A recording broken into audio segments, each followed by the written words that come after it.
a big thing is hang out with people who are the best in the industry. And like Clubhouse is cool because like you can hang out with people. But one thing that I will say though is 99% of the people who portray that they're really rich, like, I'm an influencer, blah, blah, blah. They're not. They're in the business of simply being influencers and taking pictures with hot chicks and sitting in front of a rented Lambo. And the idea is they want to sell you their course. But the big test that I do is Love it. So talk about the millionaire code, right? Because what is this code? I'm sure everyone listening wants to be one of your million millionaires that are created. So what's the code that you cracked? so really the big thing important is the three basic elements of what people need to have. And if you want to be an entrepreneur, I believe you need to have integrity, you need to have intelligence, and you need to have energy.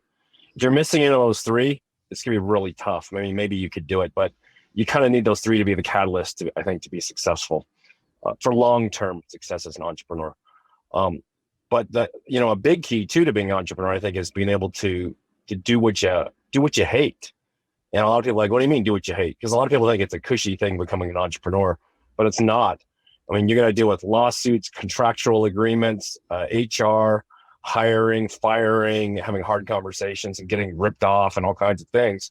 But if you can enjoy pain and make that like a challenge and just really embrace it though, and not give up, because most businesses fail, right? And most people aren't made to be entrepreneurs, and so it's fine, I think, for some people to work somewhere and become an entrepreneur within an organization, but to have some protection. That's totally fine and honorable to do that, but if you're just one of those insane people, then maybe entrepreneurship's for you. Yeah, there are people who watch Shark Tank and think that's entrepreneurship, right? I could go do this. But aside from just that side of things, there's major swings, right? You need a mindset. The lows are low when you're an entrepreneur, and the highs are very high. How do you weather, the dips and the or the storms that come out? Well, one thing is this, so I lost, I think, like $800,000 in 30 days once. That's one of my biggest losses. And it's just and I was so devastated.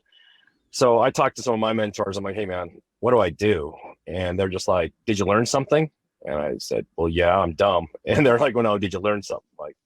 So I wrote down exactly what I learned from that experience though, and told them about it. And they're like, well, that was definitely worth it because now you know how to move going forward.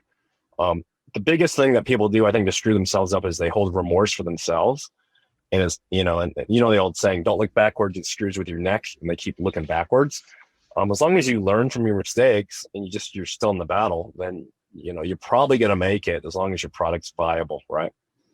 And at what point should they give up, right? We all preach patience, and as an entrepreneur, you got to truck through, you got to keep going.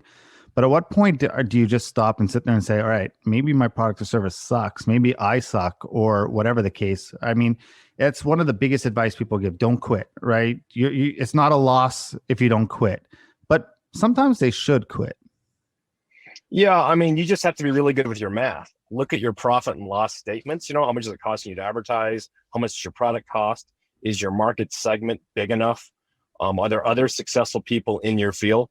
I mean, I get some of the stupidest pitches of people are like, hey, I have this product that makes dog poop more shiny or something ridiculous, right? And I'm like, no, well, maybe people care about that, but how big is that market of people who want to make their dog poop shiny, And people get really emotionally excited about it, which is important, but you really got to break it down to, is it viable? Is it marketable? Is there a big segment for you?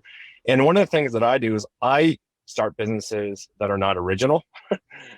Because if I know 10 people that are super successful in those industries, then I know I can take that, put a little spin on it, make it different, still be cool, to all those guys, and maybe even offer more value to them. And in exchange, they'll teach me what they know, and then we can help each other. So it's all doable, but you got to make sure you're paying attention to the numbers. But when to give up? If you're already way neck deep in it, you may give up because you run out of money and you're forced to give up. That's the number one problem people have. I think people should have at least a 1 year's income buffered before they start, trying to be on their own, or, continue to work their day job and then spend some of the evening time building their side hustle, right? Instead of just cutting themselves off so all their income's gone. So if your job brings you enough money to pay your bills, just spend all that time instead of watching football, all that garbage, and and build your business, right? You say you get pitched a lot. What do you look for in a pitch? What makes a really good pitch to you? A pro forma. So pro forma is just a prediction of what the sales are going to be and what the expenses are and how much profit's left over. And what's even better in a pitch, because a lot of people raise money when they're doing zero revenue, which is stupid, right? Like, okay, it's an idea. I mean, when that happens, then a lot of guys will just steal people's ideas and do it themselves if they like it enough. So it's really dumb. Now, if you've got momentum already and you're already selling a lot of product, let's say you've got to the point where you're selling $100,000 a year or something like that. I mean, there's no set number, and if there's already momentum, they got to figure out, you can see what they call a trailing 12, which is monthly performance, month by month for the last 12 months. If that performance is happening and the trajectory makes sense, then I think about investing. So I don't care what they're selling. You've come a long way from selling T-shirts in Venice to now taking pictures, sitting on boards. What do you read? What type of research do you do? How do you keep getting smarter and smarter and make sure you sharpen your skills? Just, a big thing is hang out with people who are the best in the industry, and like Clubhouse is cool because like you can hang out with people. But one thing that I will say though is 99% of the people who portray that they're really rich, like, I'm an influencer, blah, blah, blah. They're not. They're in the business of simply being influencers and taking pictures with hot chicks with pink flamingos in their pool when there's no COVID, and sit in front of a rented Lambo, and the idea is they want to sell you their course. But the big test that I do is, what have you built on your own? What have you really built? And you can Google that, I mean, did they really build it? If it's all their like shell articles, well, that's bullshit. It needs to be like real track record performance, Are you an avid reader? Do you read a lot? I do an audiobook. I try to get one done a day because I'm kind of crazy like that. And I listen to it at like 2x speed on Audible. When I do take a little break, I'll just take a week break to rest my brain, maybe ease into like another two a week or something like that. And then go into that cadence of one book a day. You went from entrepreneur to investor now. So let's talk investing for a second, because that's where I met you. I was listening to you give investing advice to a group that we both were on a panel of in Clubhouse. And you have a great philosophy, investing in only things you know. And we spoke about Tesla, not just being a car company. And you gave some really good advice. How do you do research? And do you want to share some of your views on how you invest? Yeah, so I'm not a financial advisor, so I never give stock picks, but I give information on companies that I think are interesting. If you remember, I said that, and so people can do their own research, because never buy what you don't understand, and then have a conversation with a financial professional like you did, right? And then, make sure you make that, because ultimately it's your money, right?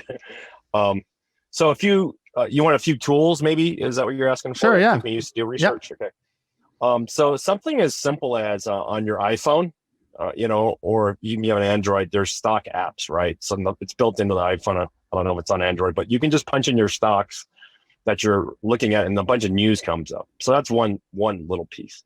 The second one is opening a brokerage account. So for example, I have like 4 different brokerage accounts.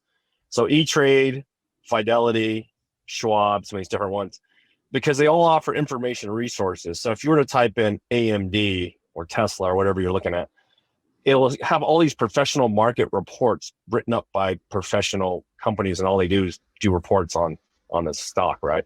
And so I like to read like 4 or 5. So if you go to like E-Trade, there's like 3, 4, 5 different ones, and then information is there. Fidelity has some. All these brokerages that are big usually have them.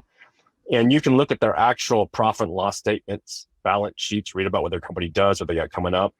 And those people give a recommendation, the professionals, of what they think. And what they say is not necessarily true. You got to make that own deduction from your data analysis. But that's the best way to research. Also, for a broad view, Yahoo Finance, I know Yahoo's old school, but their Yahoo Finance sections, I found pretty insightful stuff there.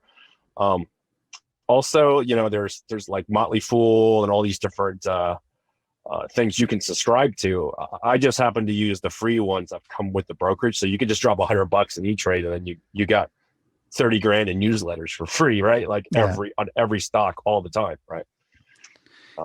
And one of your biggest advice you gave is almost like don't be the guy selling the printer, right? You want to be the guy selling the ink. So you go even deeper, right? You look into like, you want to buy a stock, look into who makes those things, the parts for the company and whatnot, right? Is your research goes deep. Yeah, but it's like really obvious. I mean, this is stuff an elementary school kid could actually understand. I mean, so for example, let's just break down Tesla really simple so a small elementary school kid can understand. Tesla, people think they just make cars. Well, no. They farm data from you driving around, right? And that data helps fuel their autonomous driving engine, which is software, right? So it drives your car automatically. And that really is one of their core pieces that, they charge you per month, and they're going to charge other companies probably like Ford or GM and these guys possibly to use their information that they've gathered in all of their software, right? So that's like one thing. Batteries, obviously cars take batteries.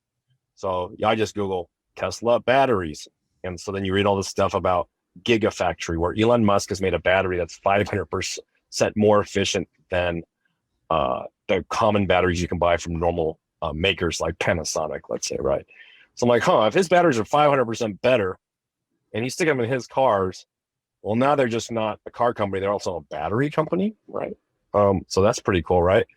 But that's one thing that you'll see is like with Tesla, they connect a whole ecosystem. Just like Apple is not a computer company, Apple sells an experience, but they also have a subscription for music, all your data to be backed up, and all kinds of, the whole Apple gamut. And their idea is to get, like $50 or whatever a month out of you forever for your whole life, right? And that's called reoccurring revenue, right? Instead of having to sell a car or a phone and take the money, now you're paying every month like a utility, like the electric company. And that's pretty valuable.